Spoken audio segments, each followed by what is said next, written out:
Olá pessoal, aqui é Leonardo Montes, trazendo mais uma reflexão.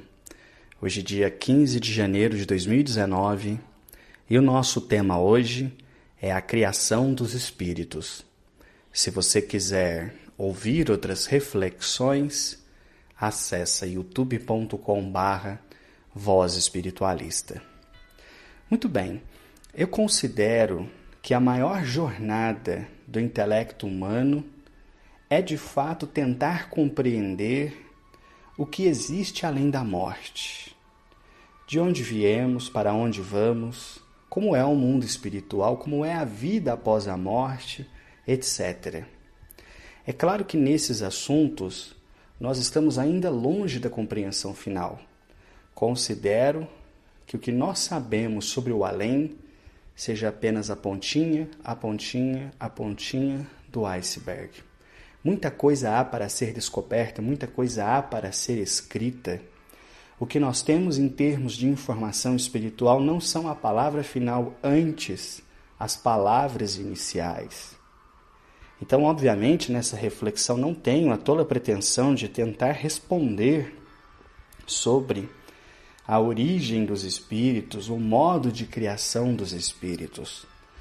Mas vou me basear em algumas literaturas e em algo que uma entidade me falou para trazer aqui uma reflexão que, quem sabe, instigará você a pesquisar mais sobre o tema, não é?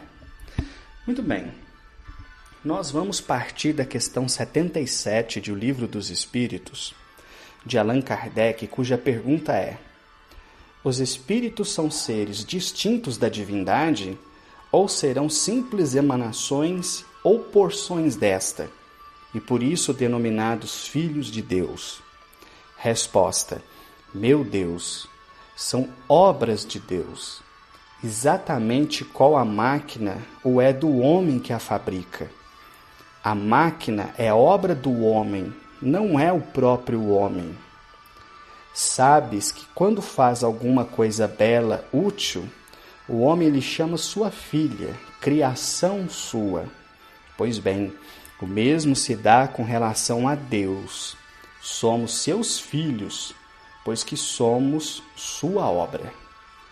Então, em O Livro dos Espíritos, as entidades que estavam ali respondendo procuraram deixar claro a distinção entre o Criador e suas criaturas. Desse ponto de vista, os espíritos não são emanações de Deus, não são porções de Deus, não são pedaços de Deus. São suas criaturas, sua obra. E aqui eles trazem o exemplo da máquina construída pelo homem. A máquina não é o seu criador. Da mesma forma, os espíritos não são Deus, mas sua obra, sua criação. Então há uma distinção clara entre o Criador e suas criaturas. Muito bem. Na questão 78 se pergunta o seguinte: os espíritos tiveram princípio ou existem como Deus de toda a eternidade? Resposta: se não tivessem tido princípio, seriam iguais a Deus, quando ao invés são criação sua e se acham submetidos à sua vontade. Deus existe de toda a eternidade, é incontestável. Quanto, porém, ao modo por que nos criou e em que momento o fez, nada sabemos. Podes dizer que não tivemos princípio, se quiseres com isso significar que, sendo eterno, Deus há de ter sempre criado ininterruptamente. Mas quando e como cada um de nós foi feito, repito-te, ninguém o sabe. Aí é que está o mistério. Então, o Espírito está dizendo que os espíritos foram criados em algum momento por Deus, que nunca cessou de criar. Nós vamos falar disso daqui a pouco. E, portanto, os espíritos não são eternos. Tanto é que, entre os estudiosos do Espiritismo, é muito comum a seguinte distinção: Deus é eterno, isto é, não teve começo e não teve fim. Já os espíritos não são eternos, os espíritos são imortais. Eles tiveram um princípio, mas eles não terão fim. Essa é a distinção básica entre eternidade e imortalidade. Pois bem, e aqui o Espírito assevera: quanto, porém, ao modo por que nos criou e em que momento o fez, nada sabemos. Aí está o mistério da criação. Isto não quer dizer que nenhum espírito saiba. Isto quer dizer que o espírito que estava se comunicando aos espíritos da faixa evolutiva dele, aos espíritos que gravitam em nosso planeta ainda bastante inferior, ninguém tinha esse conhecimento sobre o princípio, porque ainda falta evolução espiritual suficiente. Então, mesmo entre os espíritos mais sábios da Terra, existe um grande mistério no que se refere à criação. Eu me recordo certa vez, na minha adolescência, quando iniciei os meus estudos e refletindo sobre isso, eu tive uma intuição que tentar entender o princípio seria como imaginar uma cor que não existe. Faltaria elementos para dar vivacidade à imaginação. Eu só posso imaginar aquilo que de alguma forma tenho como base. Como poderia, portanto, imaginar uma cor que não existe? Da mesma forma, as nossas noções de tempo, espaço e os nossos conceitos mais profundos sobre a vida são completamente confundidos quando lidamos com noções como eternidade e imortalidade. Porque a nossa compreensão do tempo, quando muito, é um espaço de uma vida. 50 anos para muita gente é uma eternidade. O que são 50 anos para um mundo de 4,5 bilhões de anos, não é? Então, esses conceitos são tão aéreos ainda para o nosso entendimento que causa muita confusão em nossa cabeça tentar entender essas coisas, né? Bom, mas vamos seguindo. Questão 80. A criação dos espíritos é permanente ou só se deu na origem dos tempos? Olha que interessante a pergunta, hein? Será que os espíritos continuam sendo criados ou Deus os criou apenas num único momento? Algo semelhante, por exemplo, à teoria do Big Bang, né? E a resposta: a criação dos espíritos é permanente ou só se deu na origem dos tempos? Resposta: é permanente. Quer dizer que Deus jamais deixou de criar. Então, Deus nunca parou de criar. Qualquer que seja a nossa compreensão de tempo e espaço, nós podemos imaginar a vastidão do universo a partir do momento que compreendemos que Deus nunca parou de criar. Então, olha como isso funde os nossos miolos, não é? Então, a criação dos espíritos, quando nós usamos essa expressão, ela não faz referência a um ato, a um momento.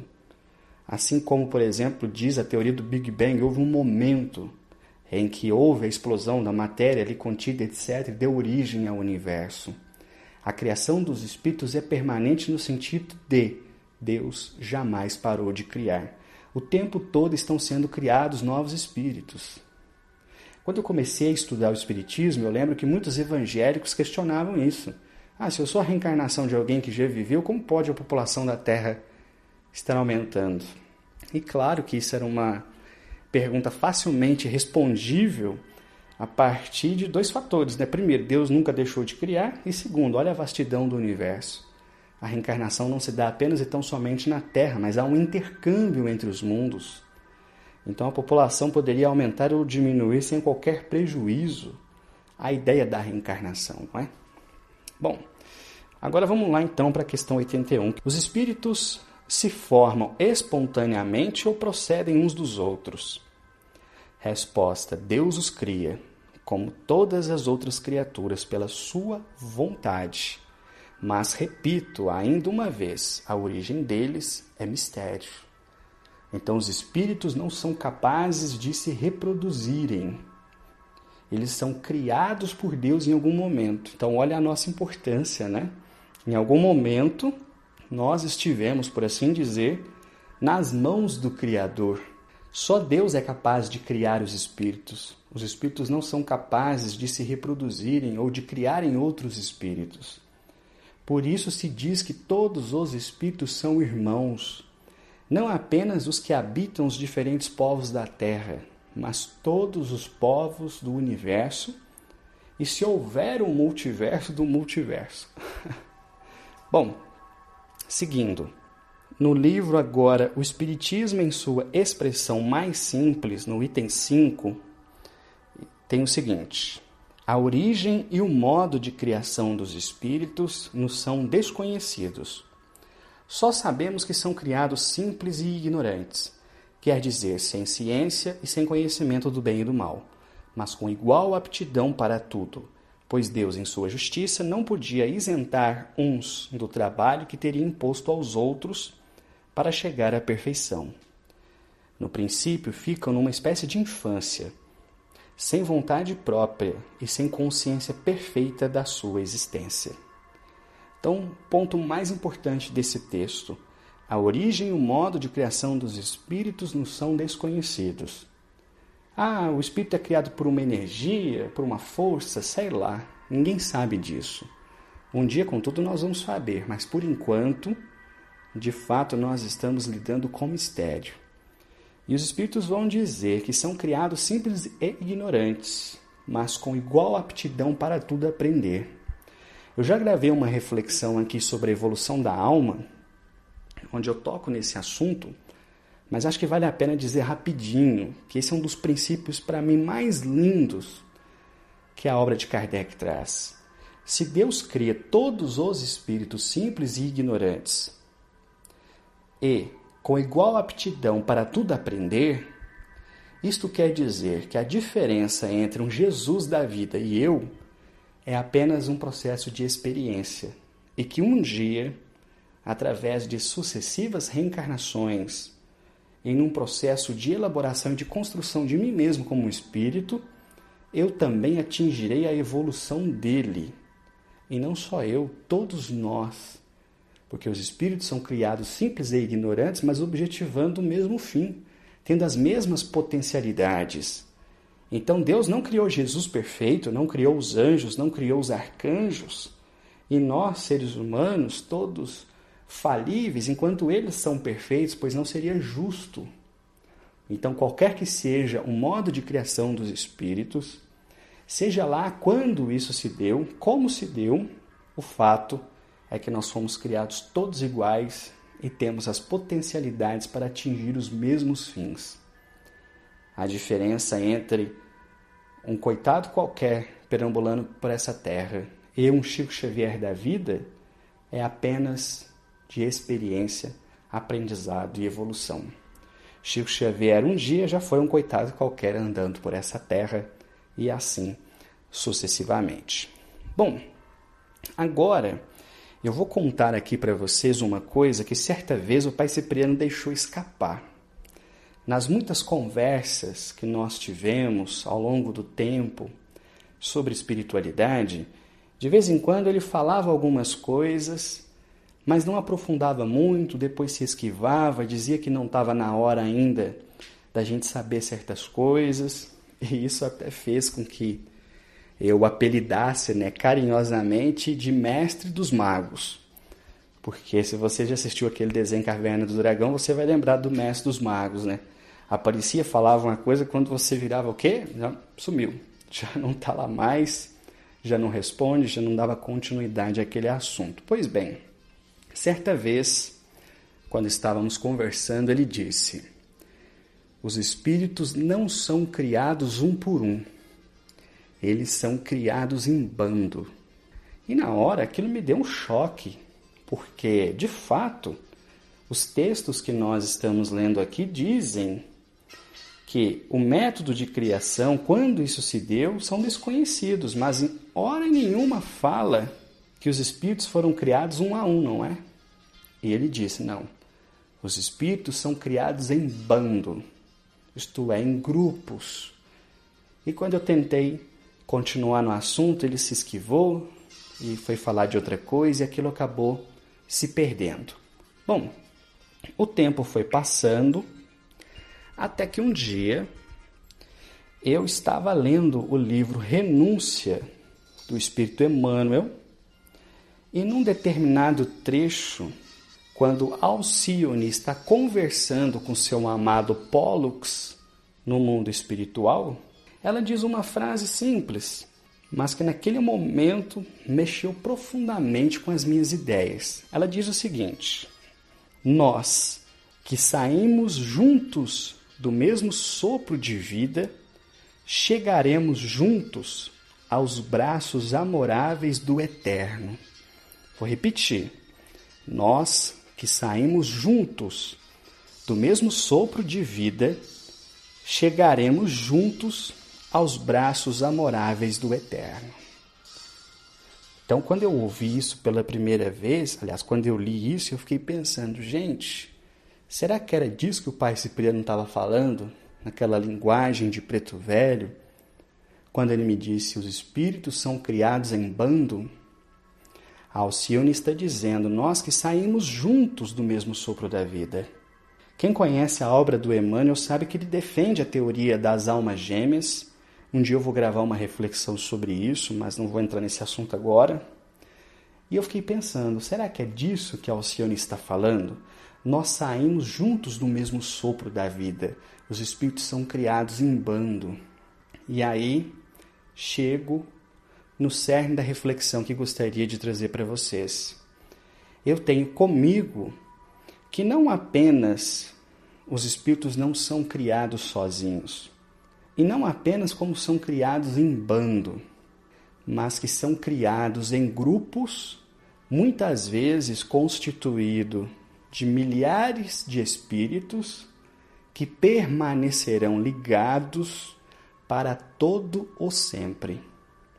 Isso é uma ideia minha, ok? É uma opinião minha, fruto das minhas reflexões, dos meus estudos. Por quê? Nas muitas vezes em que eu estava dialogando com as entidades e elas acabavam entrando um pouquinho nos mistérios do meu passado espiritual, elas falavam da importância do compromisso do grupo. A questão não era apenas o trabalho espiritual que nós estávamos realizando, mas do trabalho espiritual que em grupo nós estávamos realizando. Que as forças que fizeram com que aquelas pessoas se unissem são as mesmas forças que presidiam os nossos destinos, os nossos caminhos, para que pudéssemos cumprir juntos na Terra um trabalho espiritual, algo que foi traçado, delineado do lado de lá. Então não estava apenas em jogo o sucesso ou o insucesso individual, mas principalmente o sucesso do coletivo. Como esse grupo de espíritos se sairia nessa nova tarefa de realização na Terra? Bom, certo dia, o Pai Cipriano novamente deixa escapar, dizendo o seguinte: boa parte das pessoas que estão aqui, isto é, fazendo referência ao terreiro, são espíritos que estão reencarnando juntos há mais ou menos uns 4.000 e poucos anos. Aquilo me assustou. Nossa, tanto tempo assim? 4.000 e poucos anos a gente está reencarnando junto? Às vezes um vence, às vezes um cai, às vezes se acerta, às vezes evolui, às vezes não. E isso explica não apenas a afinidade que o grupo sente, mas até mesmo as próprias tensões oriundas desse encontro de espíritos que já tem caminhado durante uma longa jornada. Então, todas essas conversas, essas ideias me fizeram pensar que não apenas nós saímos em bando das mãos do Criador, por assim dizer, como permaneceremos juntos por toda a eternidade. A evolução do espírito não se faz acompanhar apenas do seu próprio progresso individual e não apenas daqueles a quem ele aprende a amar nessas múltiplas existências, mas na força do conjunto. Quando aquele conjunto de espíritos ascende, quando o último daquele grupo consegue fazer a evolução, Então todo o grupo está liberado para uma nova fase de experiência, talvez um novo mundo e por aí vai, aí já não sei. Seria especulação em cima de especulação. E uma ideia também que foi importante para que eu chegasse nessa compreensão é um caso que está narrado no livro Chico Xavier, o Santo dos Nossos Dias, escrito por Rafael Ranieri, chamado 5.000 anos depois. Eu vou ler aqui para vocês. Belo Horizonte esplendia na claridade do sol no alto de Santa Teresa. Dali via-se a cidade ao lado de Santa Efigênia e o cruzeiro silencioso no monte lembrava o Cristo crucificado. Chico prendia-nos o braço e andávamos pelos caminhos do horto, conversando, comentando e meditando. Nossos passos vagarosos conduziam-nos a cada instante a um ângulo diferente que nos descortinava sempre uma visão nova. Conversávamos e olhávamos a natureza. O casario brilhava na tarde mineira. As nuvens pareciam desenhar figuras no céu, e nossos corações palpitavam no sonho dos cristãos. De momento a momento, recordávamos Roma, e os acontecimentos de nossas vidas pareciam ter ocorrido ontem. A atualidade da presença de Roma dos Césares era permanente. Falávamos de nós e de muitos companheiros nossos. Renúncias e sacrifícios através dos tempos foram recordados levemente, e grandes figuras do cristianismo primitivo se viram focalizadas pela palavra do amigo. Fazíamos aqui e ali algumas observações que o estimulavam a maiores esclarecimentos. As lutas de muitos espíritas, ora reencarnados no Brasil, vieram à baila, e Chico nos afirmou: Ranieri, nós formamos uma família espiritual que vem lutando pela espiritualização juntos há mais de 5.000 anos antes de Cristo. Em face dessa afirmativa, demos uma gostosa gargalhada e exclamamos: puxa, e até hoje não melhoramos? 5.000 anos e somos quase que os mesmos? Chico também riu e tornou a falar: isso não é nada. Há dias esteve em Pedro Leopoldo um espírito que em Roma se chamou Júlio, e vinha ainda bravo. Não é a primeira vez que é trazido a Pedro Leopoldo. A mãe dele, que é um espírito esclarecido e bom, intercedeu junto a Emmanuel para ajudá-lo. Há 2.000 anos esse espírito vive perturbado, e nada ainda conseguimos, apesar de toda a doutrinação. A mãezinha dele, coitada, geralmente se retira em lágrimas, mas o tal Júlio ainda quer mandar, quer matar e tem terrível ódio de muita gente que anda por aí. E onde está essa família espiritual que somos nós? Interroguei. Uma parte aqui em Minas, uma parte no Rio, outra em São Paulo e outra no Sul. Por toda a parte do Brasil, há sempre alguém da família. Há também gente na Europa e em outros países da América e do mundo, mas a maioria está mesmo no Brasil. Está aí um caso registrado no livro Chico Xavier, o Santo dos Nossos Dias, que no meu entendimento vai de encontro a essa teoria que eu apresentei aqui para vocês, fruto dos meus estudos, que está longe de uma verdade qualquer ou de qualquer concepção mais do que uma simples opinião.